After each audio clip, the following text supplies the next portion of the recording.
Welcome to the Thyroidless Life podcast with me, Dr. Rebecca Warren. I created this podcast because I wanted to empower, educate, and equip women to not only just truly understand thyroid hormones, but understand their bodies and how to get themselves well. This is such a unique podcast because not only am I a doctor that's worked with women all over the world on reclaiming their health, but I've walked that same path as well. If you want more information about what it looks like to work with me, get my free Optimal Lab ebook, get plugged into my amazing Thyroid Inner Circle community, as well as join my newsletter, go to my website, drrebeccawarren.com. So today we're going to talk about another nutrient that's going to be really, really important when it comes to thyroid hormones. And so what I always explain, and this is why I do love blood work, like blood work isn't the end all be all, okay?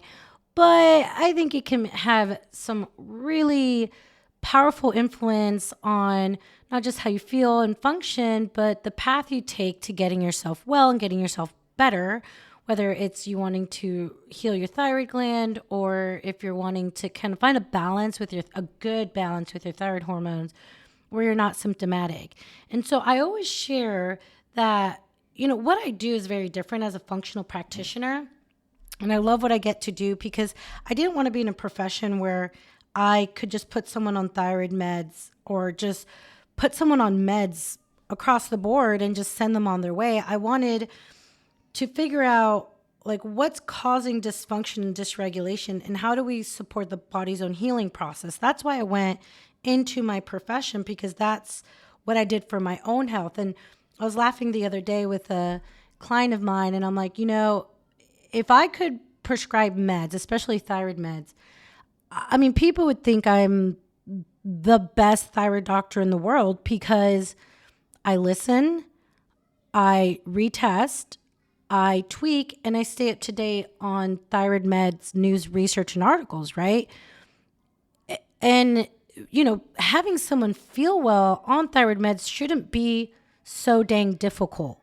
And the reason it is because doctors are either, they don't know what's going on, they're working in a broken system that makes them see more and more patients in shorter amount of time, or they're very full of ego, like they've got a lot of ego and they're full of themselves and they don't want to do things differently.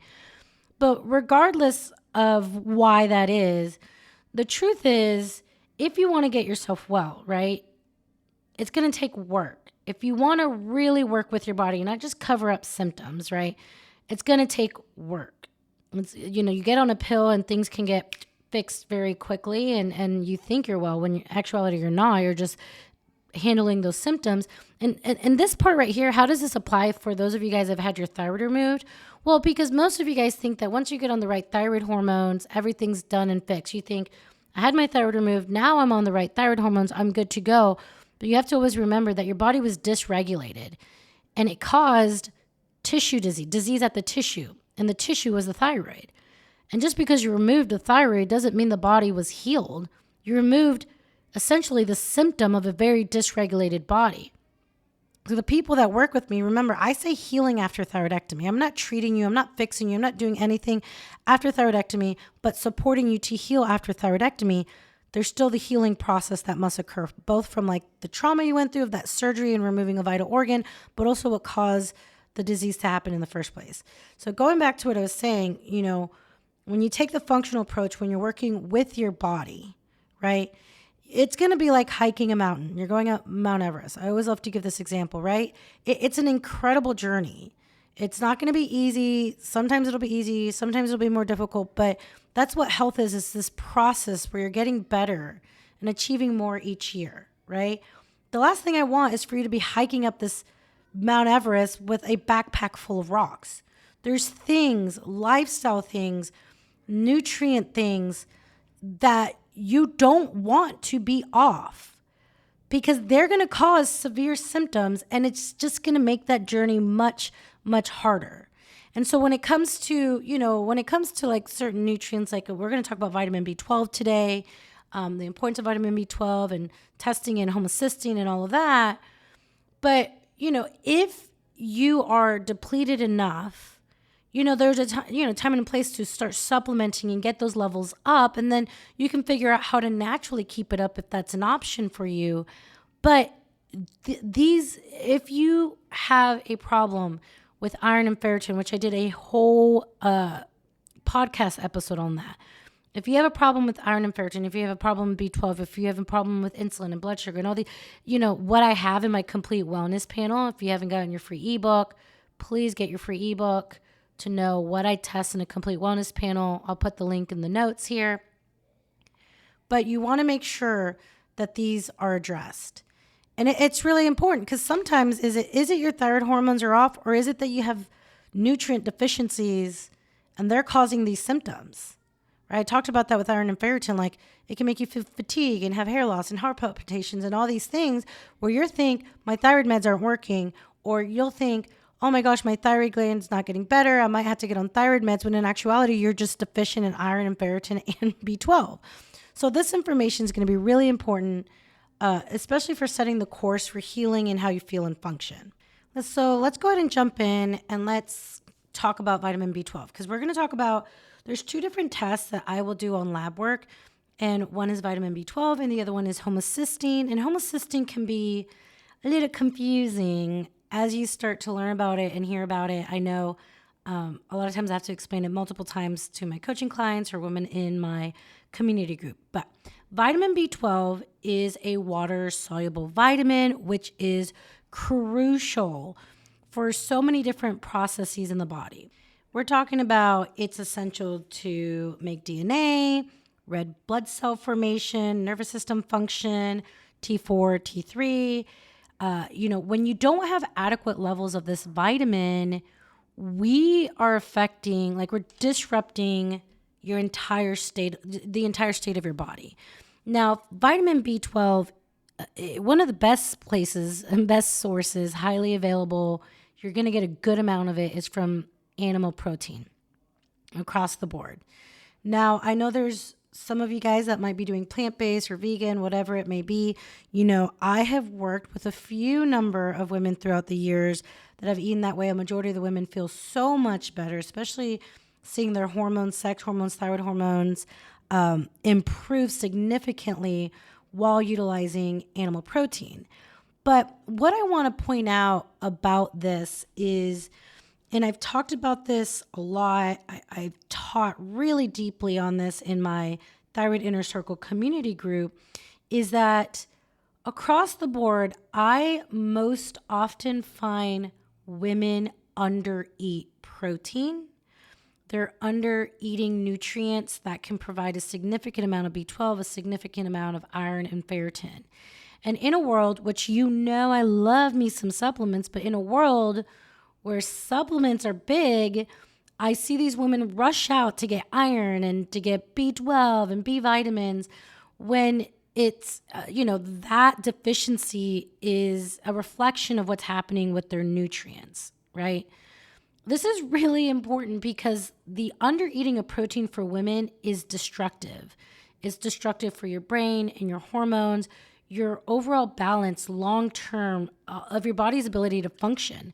And the reason why is because when it comes to protein, it's not that it's protein in and of itself that's significantly important for your health. It's the essential amino acids that you cannot get. You cannot make. You can't get it anywhere else but consuming it, right?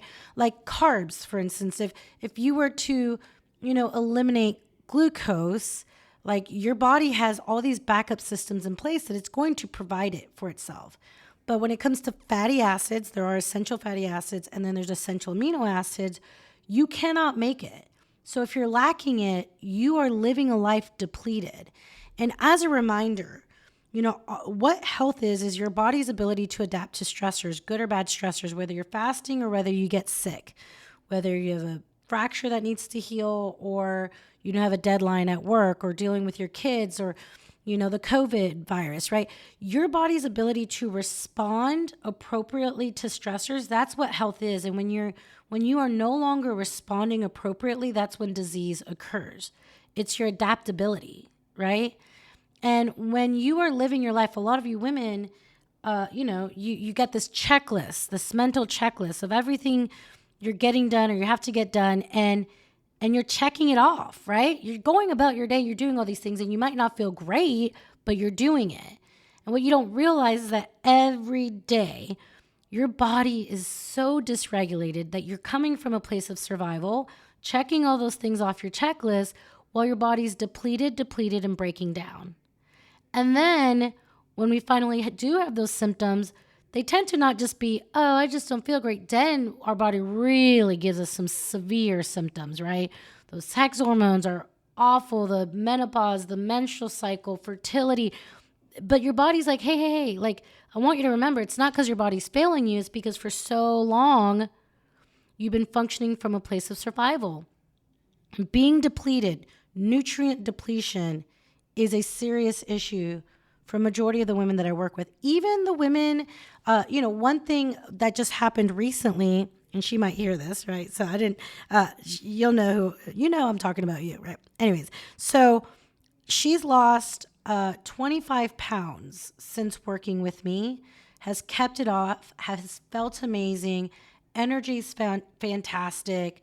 And it's funny because she said, I'm actually going to record a testimonial with her. She's like, it all started changing when you told me to work out less. And the reason why I told her that is because she was coming from a place of stress and sympathetic. And I'm like, that's too much for your body. And then we worked with nutrition and fasting and all of that. But one of the things that she tends to struggle with was protein. She works out, she owns a business, she's great, successful, doing all these things, but she was under eating protein, even though she was eating clean, good, nourishing foods, right? Not good. I hate saying that food is good or bad. I meant like food that's nourishing for her body, very supportive for her health goals, okay? But the protein was a problem. And so I pushed her to say, hey, you need to consume enough protein. And in a 30-day period, she noticed a significant difference. And one thing that she noticed, which if you may have heard me speak on this, but one of the things that like thyroid hormones will affect is your basal body temperature. So for a lot of the women I work with, they're tracking their basal body temperature. And she had not been able to get her basal body temperature up like above a 96, which is low. That's way too low. And in those 30 days, the only thing she changed was increasing her protein, and her core temp, her basal body temperature went up into the 97s, which is huge. That means metabolism. That means the body's response system. And all she did was increase her protein. We got a protein goal according to her activity level. But when you're increasing that protein, you're increasing those essential amino acids, and then you're increasing that B12, iron, ferritin, readily available, highly absorbable B12, iron, ferritin, amino acids, right? So for those of you guys that want to, you're set on being plant-based, listen, can you do it? Yes, you can. It will take more work and more planning because you have got to, no matter what, go out of your way to make sure that you're consuming enough protein and that you're consuming enough fat. And don't just automatically run off and get on these supplements, although I am going to recommend, if you guys want supplements, I'm going to recommend the supplements I love. But you have got to look at your nutrition. Supplements are meant to do what? Supplement a lifestyle. There is a genetic SNP. I might have to do a whole episode on this separately, the MTHFR gene SNP, right? There, where it can make it difficult to maintain those levels. That might be the case. Yeah, you might need some supplementation there to support that. But you've got to let's look at if you have this low B12, iron, or ferritin, that you're looking at your nutrients first and then going from there, going on to the next step, right? So I want to point that out there because goodness gracious, are we having an issue with protein? But let's go back to what B12, the different things it does.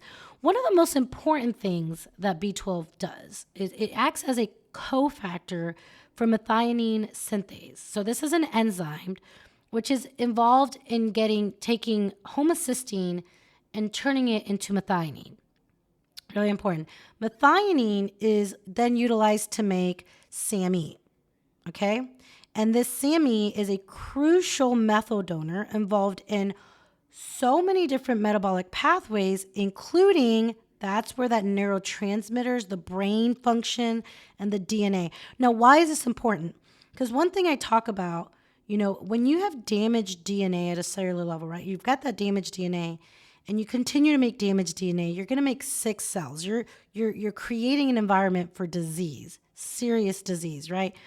When I talk about neurotransmitters, we're talking about your brain's ability to rest, your brain's ability to not feel down and depressed or anxious, like your emotional stability, your mental health, all from nutrients that comes from food, right? So not only is it important for that, but it's important too, primarily for T3 and T4, and in the conversion of T3 and T4. Why is that important? This is going to be important for thyroid gland. If you're having a conversion issue, again, I came across this article that talks about there's millions of people that are on thyroid meds when they shouldn't be on thyroid meds. And if you have a T4 to T3 conversion, they're even in the functional world, functional medicine world. What I'm finding is that they're just they're saying they're helping you, but what they're doing is just putting you on thyroid meds. And so I'm seeing a lot of people get on T3 because they have a conversion issue, but you're not correcting the conversion issue. What happens if you're depleted in B12? So why is this important? As a reminder that T4 in and of itself needs to be converted and activated into T3. It's T3 that's going to bind with the cell and create energy and all these metabolic things. So your ability to convert is vitally important. So adequate B12 levels, it's going to be affecting that basal metabolic rate by expressing genes involved in energy metabolism, thermogenesis, and glucose utilization. Your ability to burn up glucose.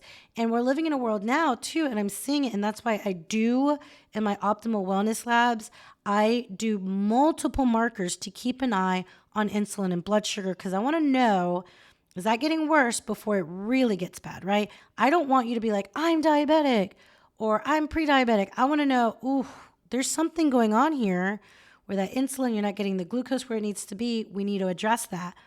And in a world where we are having, it doesn't matter if you're overweight, if you're thin, if you're under, like anyone can really develop blood sugar issues, insulin issues. And to think that something like B12 that can come from your nutrients, from the foods that you eat, can have such a significant impact is really, really important. Now, let's talk about some of the symptoms with B12 so that you can be aware of it. As I go through this, I want to see if you guys notice that a lot of these symptoms they sound very similar to thyroid hormone, I was going to say deficiency, but low thyroid hormones, right? So as a reminder, we want to get a full picture. I preach about the thyroid panel, because gosh, a majority of people don't get the full thyroid panel, but looking at all this together in a bigger picture is going to be really important. So vitamin B12 levels can cause things like fatigue, nerve problems, hair loss, weight gain. So the thing is, like, the B12 can fall to a certain point within your body, and it's going to have a hard time running many different pathways at an optimal rate. So let's look at this. Number one, fatigue, weakness, low energy, just fatigue, low energy throughout the day. Just feeling like you're getting stuff done, but gosh, like your energy just sucks. You can have bleeding, like frequent bleeding or bruising, shortness of breath. This is a big one. Nerve issues, numbness, tingling in the hands and legs, and muscle weakness. That is going to be a big one. I see that, especially, we have our clinic has the structural chiropractic side. And when we look at the functional and the nervous system and work on those two things together, it's remarkable. But being deficient in B12 can really affect nervous system, memory loss, confusion, feeling like what's you go into a room. You went into a room to get something, you're in that room and you're like, wait, what? What did I come in here for? Digestive issues like constipation. And this is an interesting one because it's kind of like, which came first, the chicken or the egg? Because digestive issues will cause a decrease in your ability to absorb and utilize B12, but then also having low B12 can cause digestive, microbiome disruption. So right off the bat, really important to know that if you're having that, what's going on with my B12? Weight gain or some weight issues there, like it does affect your metabolism. As I talked about that, your metabolic rate, your thyroid hormones, and it can lead to kind of like slow weight gain over time. And you're like, what is going on? I'm doing things exactly the same Why am I gaining weight? Heart palpitations, hair loss. That's a big one for thyroid hormones. But a lot of times, is it the thyroid hormones? Is it the iron? Is it the B12? That's why you want to make sure these levels are good. Even low levels, like lower deficiency, like, oh, you're just not optimal. That can still contribute to, hair loss. Dementia, like I said, that kind of like, brain fog, memory stuff, feeling down, depressed, and anemia. Now, we did talk about anemia with iron and ferritin, but let's talk about anemia like iron and ferritin versus B12 and B9, right? Because when we're looking at B12 and B9, which is folate deficiency, we're going to see what's considered macrocytic anemia. And when we're looking at iron, deficiency, we're looking at microcytic anemia. So macrocytic anemia, what we're seeing there, it has to do with the size of the red blood cells. So with B9, B12, your red blood cells are going to be enlarged. They're going to be bigger. And so when that vitamin B12 goes low, that B9 goes low, they'll grow bigger and bigger. And bigger's not better, right? So you want your red blood cells to be a nice, even, normal size. Because why? Because your red blood cells need to be able to carry oxygen to the tissue, and oxygen is vitally important for your body. And as they grow bigger, they're going to lose their functionality, which will cause serious issues. So one way you can also keep track of that is by looking at your CBC and looking at MCV. And what you want to look at is you want to see where you are in that range, right?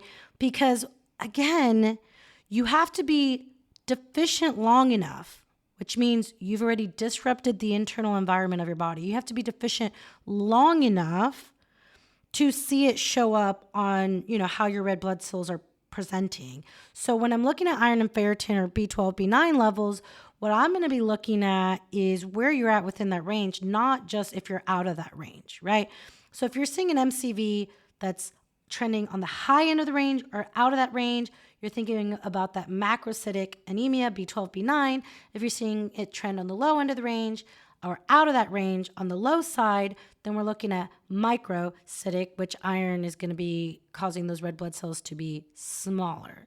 So really important to keep track of that. And again, with the anemia, it makes all those problems worse with the fatigue and all of those things. So really important to keep an eye on that. And again, this is why I talk about B12 is because these symptoms are very similar to what other hormone things could be going on. Now, let's talk about homocysteine because I also test homocysteine. And before I go to homocysteine, you guys are probably wondering well, what's the optimal ranges that we should be looking at when it looks at B12? So B12 ranges can go between 200 and something to 1200. It can vary according to where you get your labs and what unit they're using. But 200 to 1200 are the ranges within my labs.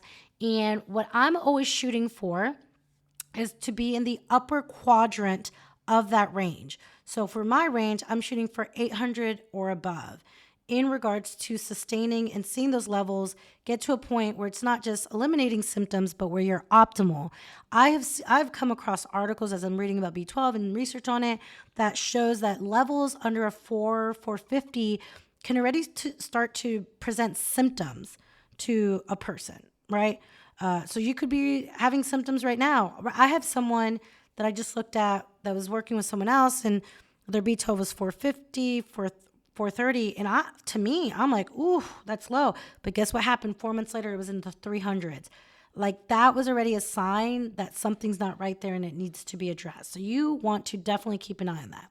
Now let's go into homocysteine because homocysteine is a lab marker that is not often ordered, which is crazy because through research articles, we know that having high homocysteine is linked and can increase your risk of things like heart attack, Alzheimer's, osteoporosis, really a lot of these disease processes that you and I don't want.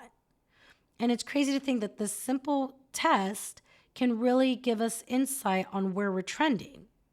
And that's why I always get it done. And that's why I've added it to my Optimal Lab ebook, because it should be, this is an important marker for you, right? It's a marker for methylation. So let's talk about it a little bit more. I mentioned earlier, so homocysteine metabolism is linked with B12. It's a cofactor for enzymes. It's involved in the conversion of homocysteine to methionine. Very important for DNA, methylation, and the creation of CME. I want to let you guys know too, because I always focus on like these lab markers on how it affects thyroid hormones, but this affects so many other things as well. But one of the things I look at is homocysteine, CME, and phase 2 detoxification of estrogen in the liver. What does that mean, Dr. Rebecca? A lot of women have estrogen dominance or estrogen dominant like symptoms, like hot flashes and just really difficult menopause, or they feel really depressed, angry, or anxious leading up to their periods, or they're having heavy periods where you're bleeding a lot, or having cramps, having things like fibroids or fibrotic breast tissue, cysts. These types of things can be connected with your body's inability to keep estrogen at adequate levels or to eliminate it. And this is a big part of that phase 2 detoxification for estrogen.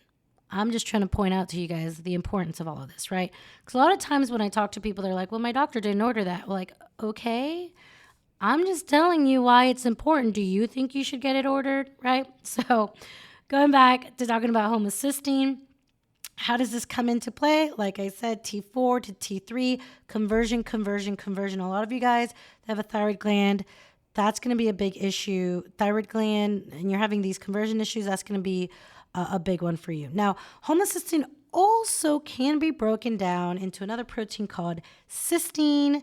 But again, in order to make sure that you have adequate amounts of homocysteine, you need adequate amounts of B12, which is why I'm going to test these together. So if your vitamin B12 levels go low, you will see a buildup of homocysteine, because homocysteine cannot be broken down. So that is where people can get confused when they're looking at their levels. So functionally, when we're looking at homocysteine, I'm looking at levels, keeping levels between 5 and 7.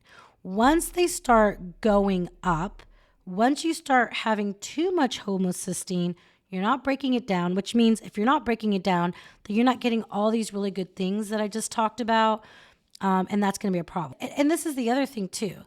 If that homocysteine is going up, well, what's going on with your B12, right? What's going on there? But also it could be a sign, like a warning sign, that your body can't metabolize B12 and keeping those B12 normal. So looking at homocysteine on its own can give you an insight to B12. So for example, I just had something like this happen recently. I had someone who had B12 levels that were just, I wasn't sure if it was optimal for them, but when I looked at homocysteine, their homocysteine was trending high.